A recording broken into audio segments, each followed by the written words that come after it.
Welcome to Thought for the Day. My name's Graham and I'm a reader here in the parish of Portishead. I'm speaking to you today from St Peter's Church, a place of prayer. This church is more than 700 years old. That represents an awful lot of prayers. So over that period, the prayers offered will have covered every aspect of people's lives. Sunday services, weddings, funerals, baptisms, an awful lot of prayer time soaked into these walls.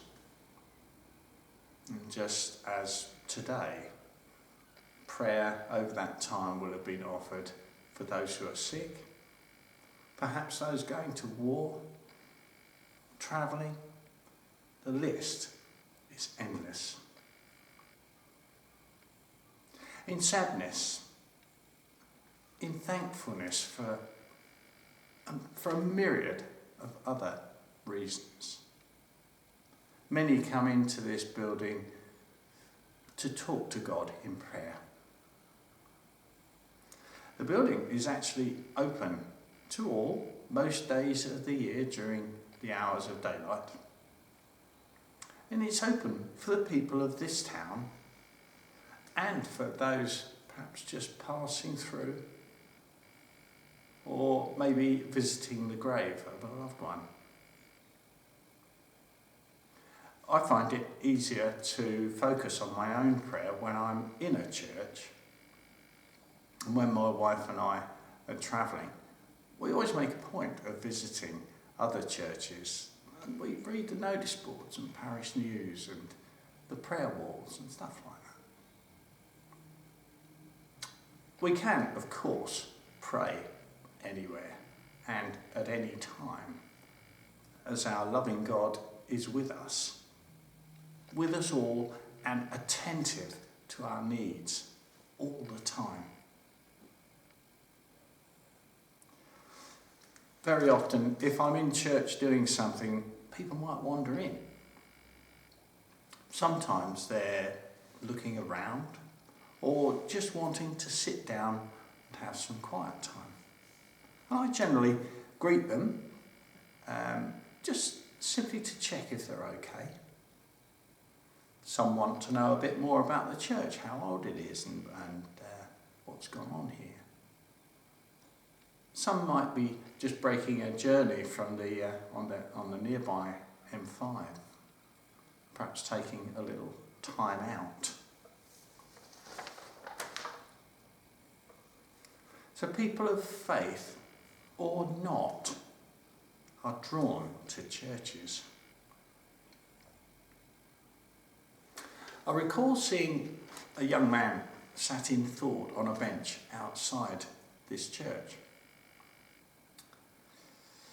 He didn't seem particularly in distress, and at first I wondered if an interruption from me might be seen as an intrusion. I asked simply if he was all right. "I'm okay," came the response, but with little conviction. Quite clearly, he was not okay. I invited him inside the church, which he politely refused. "I am not a man of faith," he said. So I considered telling him that God loves everyone, but somehow I got the feeling that that wasn't what he needed to hear just at that moment. He was, however, happy for me to sit alongside him. We sat in silence for a little while, and then he asked me, "Why is it that just when you think you've got everything under control, it all turns to rubbish?" I asked him if he'd like to talk about it, and over the course of the next 30 minutes or so, he outlined how unexpectedly his whole world had turned upside down. Unloading his troubles seemed to help a little, and he reassured me that he knew how he was going to rebuild his life. I offered to pray with him, which once again he declined. So I told him that I would pray for him. And he seemed to draw strength, and that seemed to lift his spirits. He didn't give me his name. He did tell me that he didn't live in Portishead. So I actually can't say how this tale unfolded, but I often wonder how things turned out for him. Why would a man who has no active relationship with God make his way to a churchyard? It's my belief that he was searching for hope, something to cling on to, a light at the end of the tunnel, if you like. And something prompted him to stop at St. Peter's that day. And indeed prompted me to stop and listen. Prayer underpins our faith. It's the glue that sustains our relationship with God. And what's more, it's actually freely available to everyone. As in my story, we don't always get to see the results of our prayers. And in many instances, God's answer will be different to what we expect. And I admit that occasionally I get frustrated when the things I'm praying for aren't simply sorted out.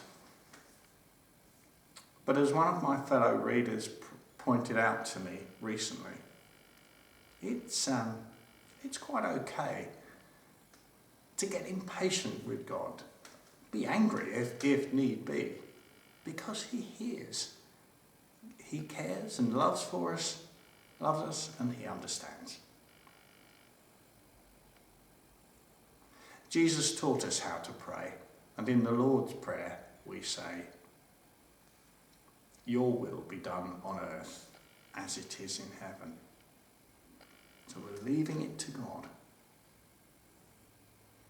And in Luke's Gospel, in chapter 22, verse 42, we're in the Garden of Gethsemane, and there Jesus prayed, "Father, if you are willing, remove this cup from me.